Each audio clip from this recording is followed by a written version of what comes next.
Hello everyone, welcome to the classroom, and thank you so much for joining us as always. Today we are back in our DC bag with a look back at Teen Titans Season 3. But first... What the hell is that? Summer. Summer. Summer.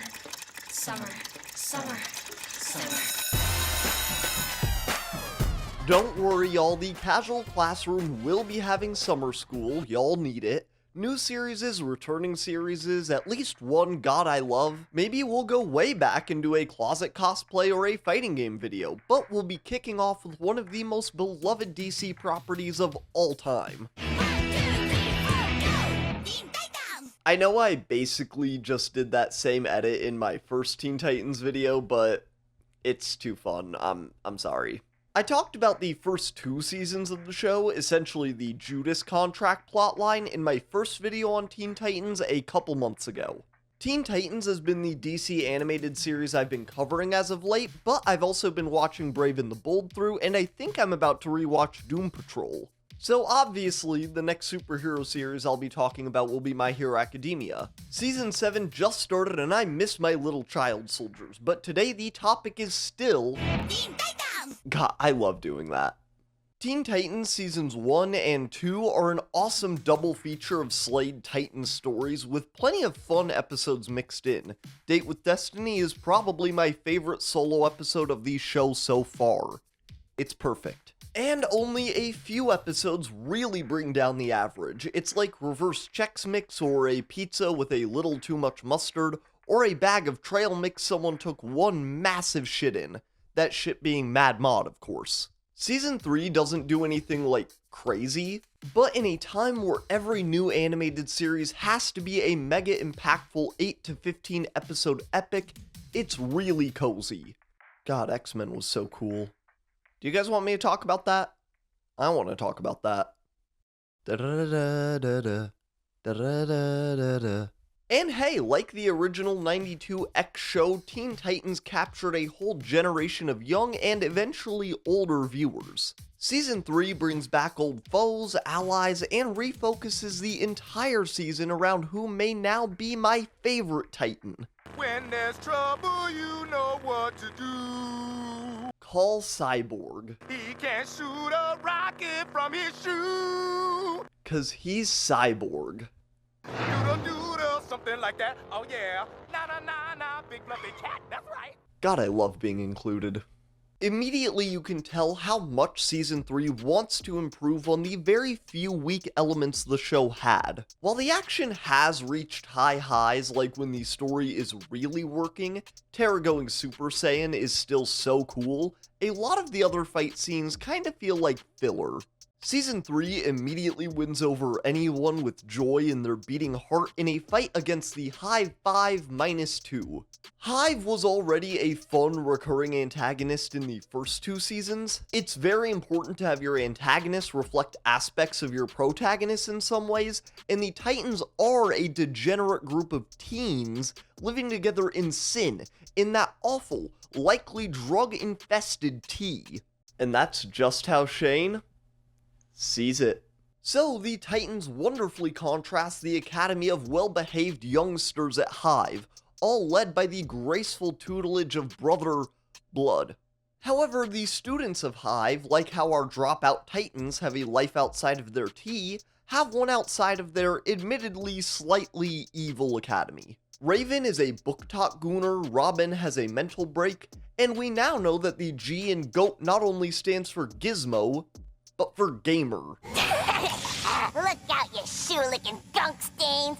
Gizmo's bootleg copy of Mega Monkeys 4 is about to go live! Gizmo would love Yasuke in Assassin's Creed Japan time. He's not like you grot-sniffing gankwads. While the presence of Deathslade is missed, except for one fantastic episode, I am the thing that keeps you up at night. The show makes the wise decision to break away just a little bit from the Cinder Block Overload Plasmus combo. The plots go more interesting places, and that growth is reflected in the faster pace of the action scenes. Red X is back to bring us fantastic fights as basically the Teen Titans version of the mysterious stranger. Go watch my Fallout video. and opens the door up for Easter eggs, fan theories. He could be Jason Todd, Speedy, Slade again, Duke Thomas, Duke Silver.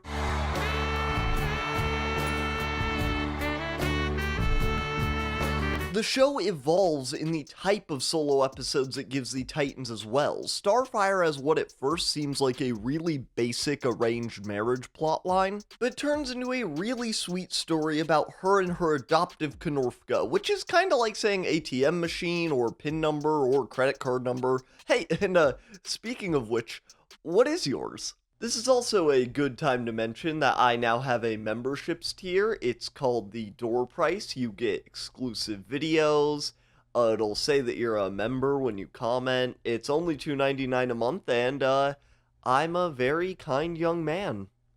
We also get the return of Blackfire, basically trying to do the same thing as before, make Starfire miserable, but through a much more complex and dramatic plan. She should be on Survivor. The solo episodes for characters in the first 2 seasons usually consisted of one of our 5 Titans taking a brief sojourn after being scorned in some way. This still made good episodes, but like a tiny cracker, it just got a little stale. I think that Raven should have caught on to her evil, horny book being evil and not just horny a little quicker. Being raised Catholic gives you, I think, a very reasonable fear of the supernatural, and if a book started talking to me, I would immediately know it was evil. I would piss on it and then light it on fire. But seeing Raven grow closer to someone, even if it isn't the team as much yet, is really heartwarming. I already talked about how much fun it is seeing Blackfire again, and Gizmo, Goat, we all know that, all the way to one of the most popular episodes of the entire series, Haunted, which explores how Slade's death has affected Robin even now. Ron Perlman makes his Slade more intimidating than ever, without even being present. The only Titan who I don't think gets a good solo episode this season is actually Beast Boy. In Crash, Gizmo is the more enjoyable half of the saving equation for me. Same thing with Starfire in Silky's introductory episode. But there's no better example of how this fantastic series has matured than the one and only Victor Stone. They are most convincing. However, my preference is for the original version. This is the original version. Cyborg. The best villains are built around their heroes. The term foil originates from the material jewelers would put under diamonds to make them shine brighter, and Cyborg is the brightest spot of Teen Titans Season 3. Hive Academy is not only a fantastic antagonist, but setting in Season 3, and they are even contrasted again by the creation of Titans East. Both of these teams pull Cyborg away from his friends and even himself, while the Titans East offer Cyborg a position to lead the team. Perfectly timed, as him and Robin have been growing to butt heads. Why the hell would they? Oh, okay, growing to butt heads, okay. All topped off by a villain who in every fantastic way couldn't be more different than Slade. Brother Blood, who is a sassy old man, as opposed to a horrifying one. Not on my watch. Surf's up. Every character has flaws that are so important that any adaptation without them would simply not work. Cyborg's constant feeling of not being enough is one such of these flaws. The question of what makes him, the man or the machine. A question he never wanted to answer, but grave tragedy always finds Victor Stone, turning him into the Cyborg. So having the villain of this cyborg-centric season of Teen Titans not only be an evil headmaster, but not the evil headmaster. Perfect for fighting a team of teenagers, but also being a man who chooses to take on the same burden that Cyborg ended up with is excellent, all culminating in getting a new Titans East. Arsenal is hilarious, Mas and Menos have not only really fun personalities, but a really interesting power set. Aqualad was already a fun character, very different from the Young Justice version, and I really like Bumblebee and Cyborg. They're just cute. Plus, having Cyborg still beat Brother Blood on his own makes it all feel like Cyborg season. Right away from episode 1, with Cy having to personally infiltrate Hive, where Blood steals his tech, he now gets to return the favor. I don't need you to make me a man. I already am one. Cyborg just beat up Jake the dog. Ow. And like the setup to that second clip, there are only a few episodes this season that are kinda not great. The Beast Within is their attempt at giving Beast Boy his solo episode for this season, and it's not really that bad, it's just kinda boring. Since this is a true blue kid show, I'll also always appreciate an episode that just has a really good lesson, and I like Beast Boy having a toxic masculinity arc. There's only one episode that I actually dislike, and this is gonna be controversial, but Titan Animal or the Bunny Raven episode is not funny. And that's that. I hope that y'all had a good time listening to me cover Season 3 of Teen Titans. Now to take a break from working on producing groundbreaking content and enjoy a warm bowl of Chex Mix. Oh good heavens, someone shit in this Chex Mix. Spit spot, Nigel. The vicar's got a stopped up chimney. Read all about it! King Moody teaches Titans a lesson! Hey, we've been Union Jack. I actually do enjoy the Sex Pistols-esque art style when King Mahdi takes over Jump City, but the British humor and accents is just too much for me. I won't get too into my personal beliefs, but my family is Irish, and I'll show you my favorite math equation. Teen Titans Season 3 is a fantastic improvement on the show we already had. It uses the absence of Slade in more ways than one to push the show in new directions. And the action is a clear step up, and on top of it all, it highlights my favorite Cyborg. Or one of them at least. The face of the underworld, and you know why. I'm the man with the plan, the power and fame, and people everywhere call out my name. Wow! Frankie! Water 7 will be making port soon. When there's evil on the attack, you can rest knowing they've got your back, cause when the world needs heroes on patrol... Folks, thank you so much for joining us as always, but that is the video for this week. I'll see you next time. Goodbye.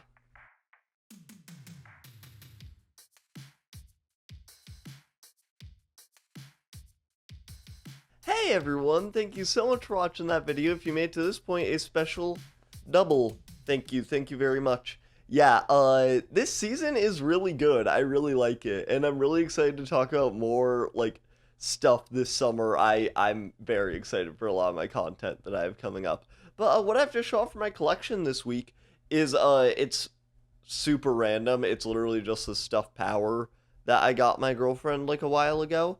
Yeah, I just thought I would show her off. I haven't, and she's anime related. This is from Chainsaw Man. She has those, like, eyes, like, that, like, I don't know, like, what he was, but he was, like, really popular, like, I guess, like, early 2000s, because it was when I was in, like, elementary school. He was called, like, Domo or something. He looked like a little, like, bear. He was, like, brown, had kind of eyes like this, and, like, a little razor mouth. Yeah, I don't know. But thank you so much for watching that video. We'll have our, second members video out soon. Yeah, I'll see y'all next time. Goodbye.